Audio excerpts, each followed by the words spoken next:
libre pensamiento y libre albedrío. La libertad en torno a estas frases. Saludos. En masonería, la idea de libertad y por derivación el de libre pensamiento son esenciales para comprender lo que significa ser masón. De allí que vamos a dar unas pinceladas en este trazado, con el objetivo de aguijonear el espíritu investigador a los fines de que nos adentremos en este tema esencial de la francmasonería. El diccionario de la Real Academia de la Lengua nos ilustra sobre la definición de libre pensador.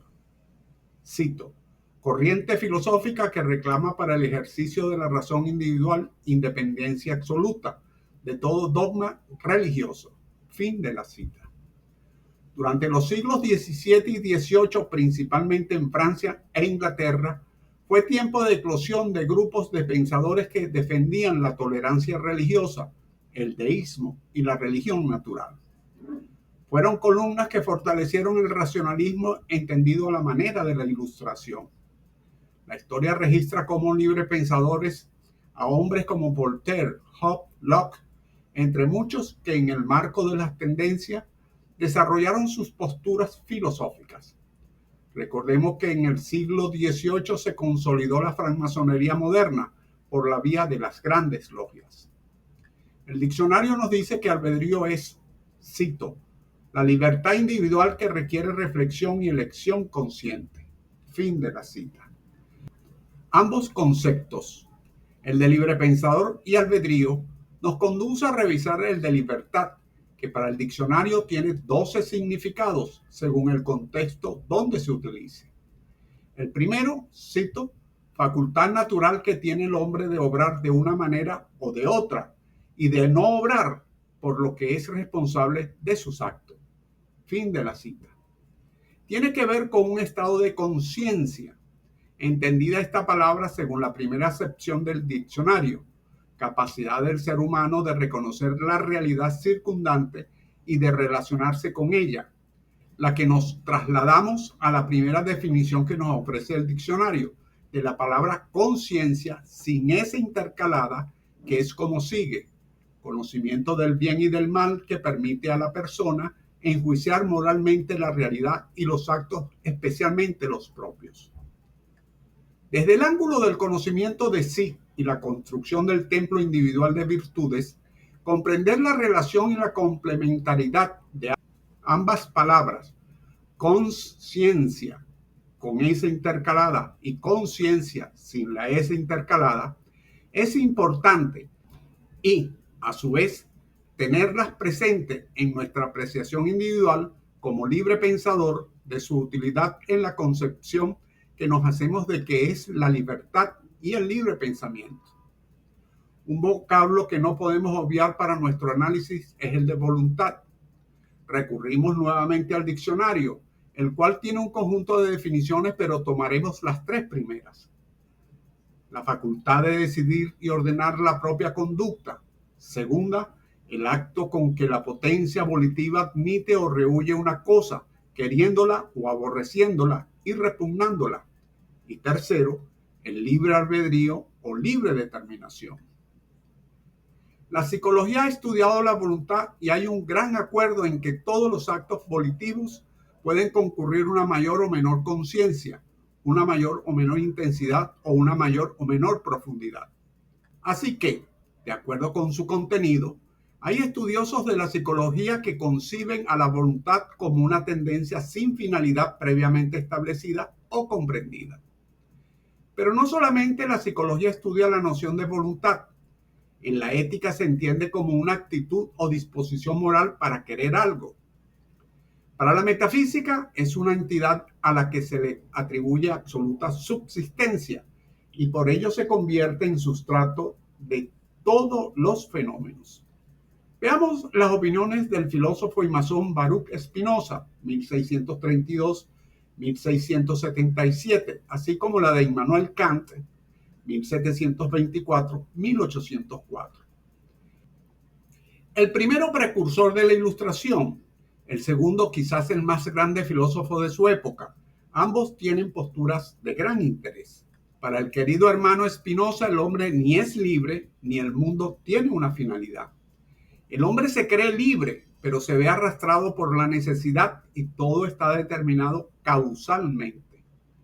Para el querido hermano Spinoza, la única forma posible de libertad es el conocimiento, por el cual se sabe que no se es libre, sino determinado según su esencia. Para ser libre se debe vivir en la naturaleza, en Dios. No olvidemos que el querido hermano Spinoza era panteísta.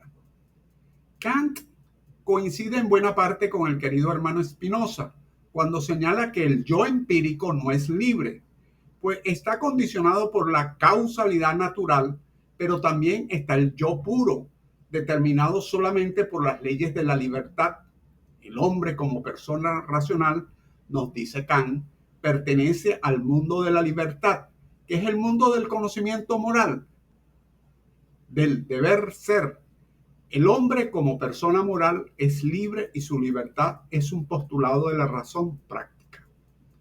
Para Kant, al hablar de razón práctica es porque al actuar siempre debemos obedecer a la ley de la razón, el deber, y no movidos por intereses personales o para obtener algún beneficio subalterno.